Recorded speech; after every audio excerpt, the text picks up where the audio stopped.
guys, welcome back to my channel. I'm Anik, I'm a classical pianist, and today I would like to talk about music scores, like where to find good scores, which editions I like to work with, which editions I would recommend to buy, and also where you can find the score of the pieces for free, and also what are the pros and cons of all of these things.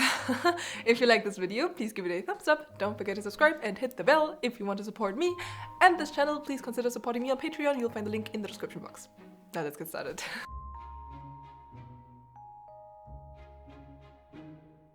So luckily, or actually not so luckily, all the mainstream classical composers are already dead for more than 70 years, which means that there is no copyright on their works anymore. It means we can find a lot of these pieces for free in the internet, and there is actually one website that is like a huge collection of like everything, which is called Imslp. Imslp is the International Music Score Library Project, and there, as I said, you will basically find any classical piece and like a lot of different versions of it. Now, the first good thing is obviously that you'll find a huge library with like literally any classical work, and the second positive thing about it is you get it for free. I played the Kalkbrenner piano concerto 1-2 years ago. There are actually no scores of this concerto to buy. Like, it's just gone. It was obviously not interesting enough to create new scores, to put some research into this piece. So basically it was like forgotten for a very long while. But luckily I could find the scores on Imslp. Now the negative thing is obviously there was no research put into this score. Like, there are some questions that I have there. I'm not so sure if it was really written like this. There are some notes that may be wrong. There are some dynamics that are a little bit strange and that does not really make sense. So sometimes you may not get like all the detailed information out of the Imslp scores. Now let's talk about which editions I like to work with and I like to buy. This is my little music score collection. It's not all of it, but most of it. In this first cube I have all my Scarlatti, Bach, which is not so much, by the way, a lot of Mozart and a lot of Beethoven, and then some Schubert and Mendelssohn. As you see, I have a lot of Henle edition for this, which I think does work very, very well for me. Especially like these are the big Beethoven sonatas. You see, I worked a lot of them, so it's a little bit destroyed. Oopsie. These are Bärenreiter editions for Mozart piano concertos. I'm not so sure if there are actually other editions that made these piano concertos. Then here in the second cube, you'll find like all my romantic repertoire from Schumann, a little bit here, then a lot of Chopin, as you can see, then some Liszt, Brahms and Rachmaninoff here at the end.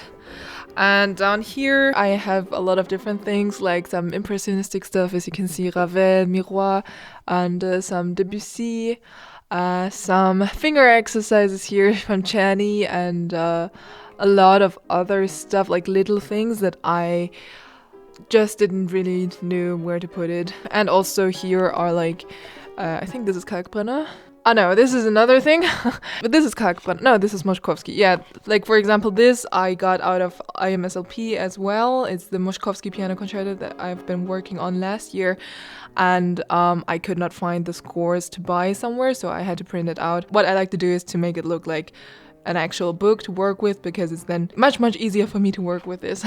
Now, the great thing about these big editions like Henle, Wiener Urtext, Bärenreiter and a lot of others is that they are still working on the scores. Like, they are still putting some research on it, trying to find out more details about what the composer actually wanted in this piece. So it's not just about, writing the right notes, but also the detailed dynamics, the detailed rhythms, articulations, tempi, and stuff. Like everything that they can find about this specific piece, they will collect and give you as much as information as possible. This is, for me personally, as I'm doing this professionally, it's great. Now, the other thing that is great about it is that they put a lot of effort into writing it in a way that it is easier to read. Like what I, for example, love about the Henle edition is that everything is written very big, like it's very comfortable to read while sitting,